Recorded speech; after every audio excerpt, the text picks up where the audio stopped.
வணக்கம். உங்கள் எல்லாரையும் திருப்பி ஒரு சந்தோஷமான எபிசோட சந்திக்கிறதுல ரொம்ப சந்தோஷம்.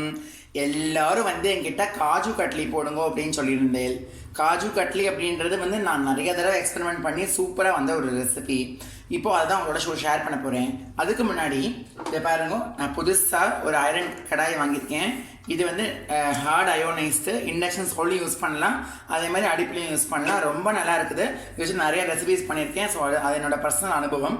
இப்போது இந்த கடாயில் இப்போ நான் என்ன செஞ்சுருக்கிறேன் அப்படின்னா, 1/2 கிலோ கிட்ட முந்திரி பருப்பு எடுத்து வச்சுருக்கேன். பாருங்கள், 1/2 கிலோ கிட்ட முந்திரி பருப்பு எடுத்து வச்சுருக்கேன். இப்போது இந்த 1/2 கிலோ முந்திரி பருப்பை நம்ம இதில் சேர்த்துக்கலாம்.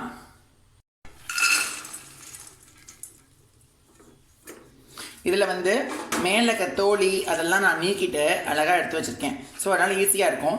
இது லேசாக ஒரு வறுத்துக்க போகிறோம். ரொம்ப சக்கச்சவேன்னா பண்ணிடாதீங்கோ, அப்புறம் நன்னாவே இருக்காது காஜு கட்லி. இப்போ நம்ம அடுப்பை பற்ற வச்சுக்கலாம்.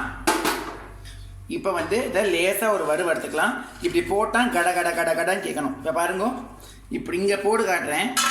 இந்த சவுண்ட் கேட்குறத பார்த்தீங்களா, இதே மாதிரி அடுப்பில் சூடோடு அந்த சவுண்ட் கேட்கணும். அதுதான் பதம். ஸோ இப்போ நம்ம அதை நல்லா வறுத்துன்னு எடுத்துடலாம்.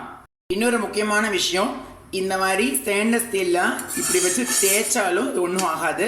இது மெட்டல் ஸ்பூன் ஃப்ரெண்ட்லி, சரியா? ஸோ அதை நல்லா வறுத்துக்கலாம். எல்லோரும் கேட்பேன், இது ஏன் நம்ம வறுக்கிறோம் அப்படின்ட்டு. நான் சொல்கிறேன், 2 ரீசன்ஸ் இருக்குது. ஒன்று நல்லா ட்ரை ஆகணும் பவுடர், ஈரப்பதம் பிசப்பெல்லாம் இருக்கிறதுனால.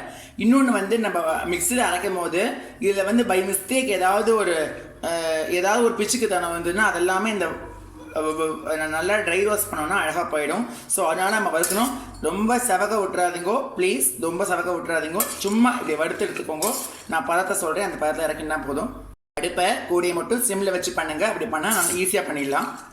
பார்த்தீங்கன்னா தொட்டு பாருங்கோ, நல்லா சுருக்குன்னு சூடு ஏறி இருக்கும். அந்த பதம் போதும். நம்ம அடுப்பை அணைச்சாச்சு. இதை இறக்கி வச்சுட்டு இந்த கட்லியே அதை போட்டு நல்லா கொட்டி ஆற வச்சுக்கோங்க. நான் இன்றைக்கி 1/2 கிலோ கிட்ட முந்திரி பருப்பு எடுத்திருக்கேன். ஸோ 1/2 கிலோ முந்திரி பருப்புக்கு 400 கிராம் சர்க்கரை சேர்க்க போகிறோம். ஸோ அதை நல்லா ஆறட்டும். ஆறின அப்புறம் மிக்ஸி ஜாரில் போட போகிறோம். மிக்ஸி ஜாரில் போட்டு சல்லடையில் சலிக்கணும். சல்லடையில் சலிக்கணுமா? எஸ், ரவா சலடை அப்படின்னு சொல்லுவா. அல்லது நான் உங்களுக்கு அந்த சூப் செய்யின சலடை இருக்கும், அதையும் உங்களுக்கு காட்டுறேன் பாருங்கோ. இந்த சலடை உங்களுக்கு எல்லாருக்கும் பார்த்துருப்பீங்கன்னு நினைக்கிறேன். இரும்பு சலடை தான். பாருங்கள், இந்த ஹோல்ஸ்லாம் பார்த்துட்டு உங்களுக்கு தெரியும். இந்த சலடையில் வச்சு இதை நல்லா சலிச்சு எடுத்துக்க போகிறோம். நம்ம நல்லா வறுத்தாச்சு, நல்லா அரைச்சிட்டு சலிச்சிட்டு கடைசியில் எண்ணெய் எப்படி மிக்ஸ் பண்ணலாம், என்னென்ன தேவையான பொருட்கள்லாம் கரெக்டாக சொல்கிறேன், பார்க்கலாம்.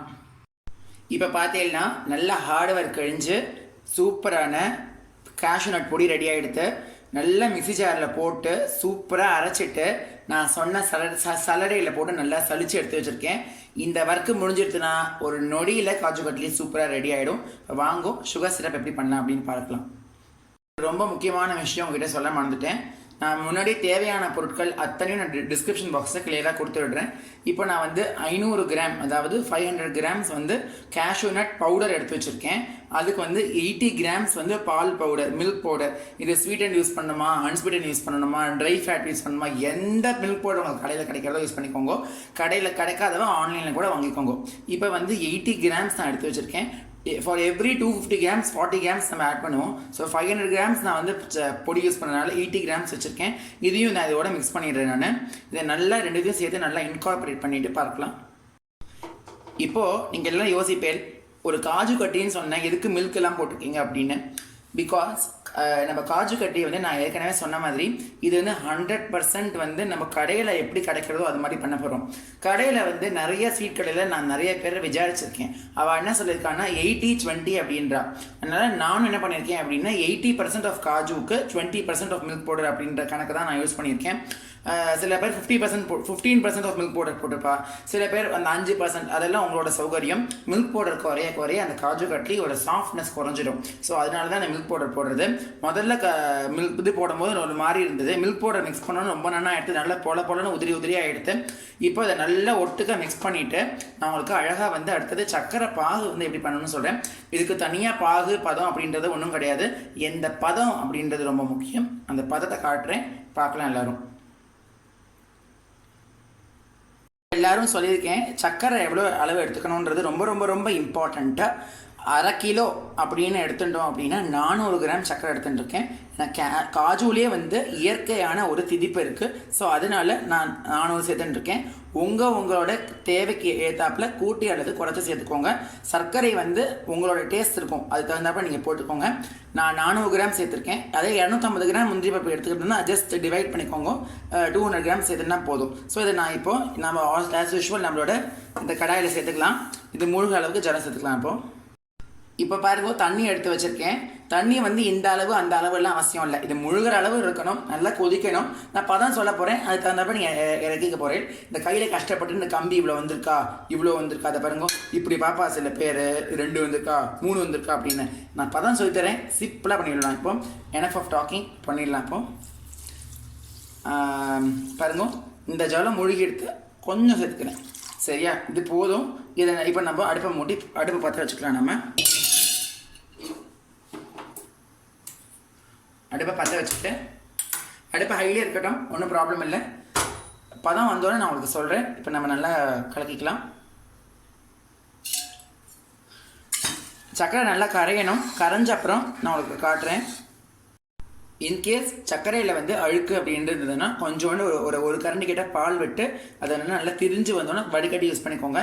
இந்த சர்க்கரை க்ளீனாக இருக்கிறதுனால நான் எதுவும் யூஸ் பண்ணல, அதாவது உங்களோட சௌகரியம் தான். சரிங்களா, வாங்க நல்லா கரைஞ்சி வரணும் பார்க்கலாம். பாகு பார்த்தேன்னா ரொம்ப நல்லா கொதிச்சுன்னு இருக்கு. சொன்னமே பெரிய பெரிய பபிள்லாம் வந்துடுது. பட் எதுக்கும் நம்ம வாட்டர் டெஸ்ட் பண்ணி பார்ப்போம். இப்படி விட்டு பார்த்தீங்கன்னா இன்னும் அந்த கம்மு மாதிரி வரணும், பிசுக்கு வரணும், வந்தோன்னே பார்க்கலாம். இப்போ பார்த்தீங்கன்னா சக்கரை பாகு சூப்பராக கொதிச்சு எடுத்து இப்படி பாருங்கள். இப்போ போட்டாலே உங்களுக்கு தெரியும் நல்லா கம்மு மாதிரி வருதுன்னு. இப்போ நான் உங்களுக்கு கொஞ்சம் தண்ணியில் வச்சுருக்கேன், இதை விட்டு காட்டுறேன் உங்களுக்கு. பாருங்கள் அப்படியே நிற்குது பாருங்கள். இது போதும். இந்த பதம் உங்களுக்கு புரிஞ்சிருக்கும்னு நினைக்கிறேன். தண்ணியில் விட்டால் அப்படியே உள்ளே போய் டெபாசிட் ஆகிடணும். இப்போ நான் வந்து அடுப்பை ஆஃப் பண்ணிடுறேன்.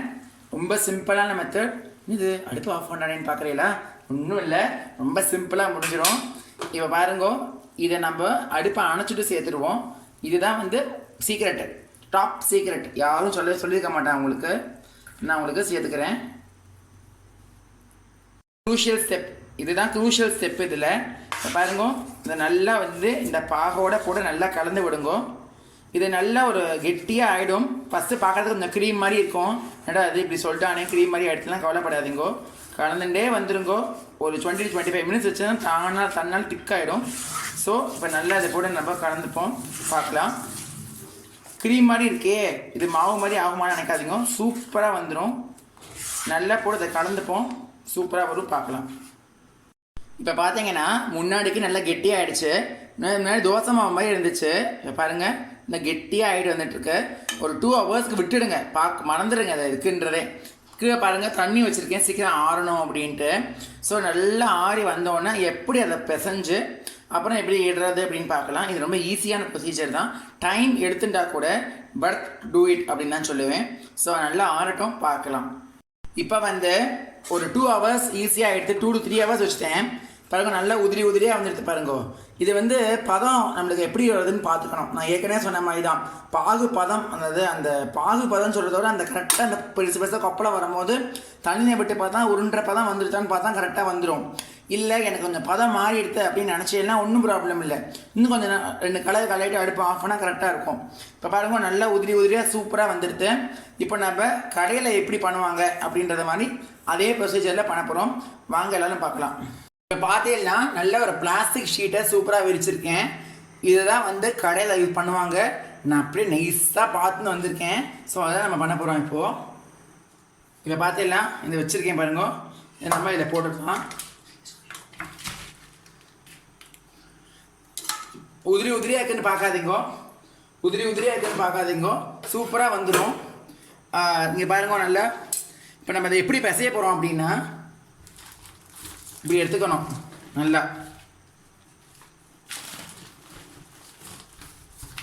இது வச்சுக்கணும். இது கொஞ்சம் பார்க்கறதுக்கு சில்லியாக இருக்குன்னு பார்க்காதீங்க, என்ன வரும் எப்படி பண்ணுறதுன்னு காட்டுறேன் உங்களுக்கு.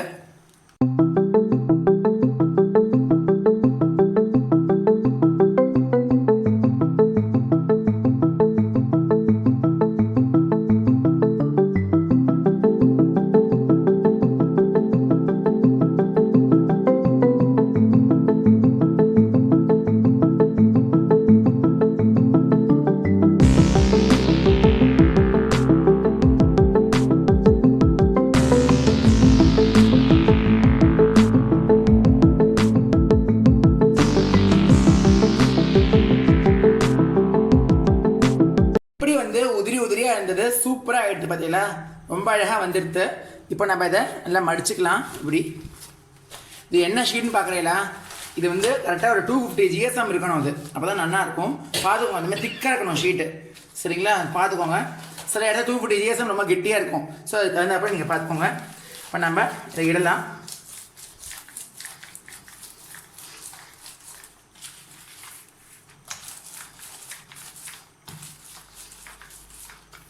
ஒரு இன்ச்சு திக்னஸ்க்கு நீங்கள் எடுத்துக்கோங்க, கரெக்டாக இருக்கும். இது மாதிரி பண்ணுறதுனால நான் ஒரு ஸ்பூன் கூட நெய் நான் தரவே இல்லை. இல்லை, சூப்பராக வந்துடுது.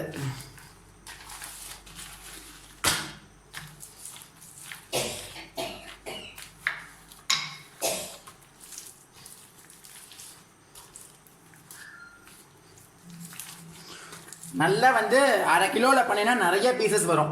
1 கிலோ பீஸ் எவ்வளோ வரணுமோ அவ்வளோ பீஸ் வரும் அதில். ஸோ நல்லா ஈவனாக இட்டுட்டு உங்களுக்கு காட்டுறேன். நல்லா ஸ்ப்ரெட் பண்ணிட்டேன், ஓப்பன் பண்ணி பார்க்குறேன். வாவ், இவ்வளோ அழகாக வந்திருக்கு. ஸோ இப்போ நம்மளோட முதல் வேறு என்னது, கட் பண்ணுறது தான். ஸோ கட் பண்ணிவிட்டு காட்டுறேன் உங்கள் எல்லாருக்கும்.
ஹார்ட் ஒர்க் நெவர் ஃபெயில்ஸ் அப்படின்னு சொல்லுவா பெரியவா அத்தனை பேரும்.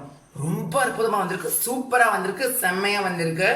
இதே மாதிரி பண்ணினீங்கன்னா கிட்டத்தட்ட வந்து 1 2 3 4 5 1 2 3 4 5 6 கிட்டத்தட்ட உங்களுக்கு வந்து 30லேருந்து 40 50 பீஸ் கிட்ட வருது. இன்னொரு பேட்ச் இருக்குது, ப்ளஸ்னா ஒரு 60 பீஸ் கிட்ட வரும்.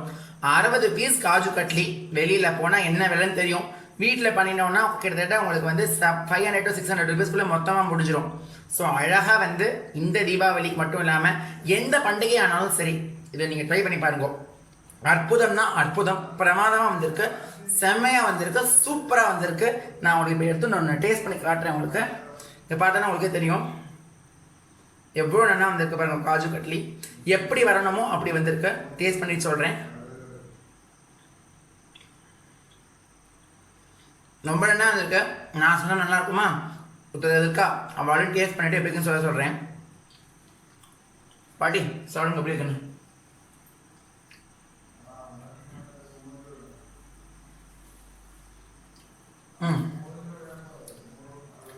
ரொம்ப டேஸ்டாகவும் நல்லாவும் இருக்கு. பேரஞ்சோட ஸ்வீட்டு ரொம்ப நல்லா இருக்கு. இவன் வந்து யாரும் இல்லை, பக்கத்தில் அந்த பாட்டி தான். அவளை கூப்பிட்டுருந்தேன் சும்மா அதை அப்படியே பார்க்கறதுக்கு எல்லாத்துக்கும். ரொம்ப சூப்பராக வந்திருக்கு. ட்ரை பண்ணி பாருங்கள். ட்ரை பண்ணிவிட்டு எனக்கு சொல்லுங்கள். ஆஹா, நான் மறுபடியும் காட்டுறேன்.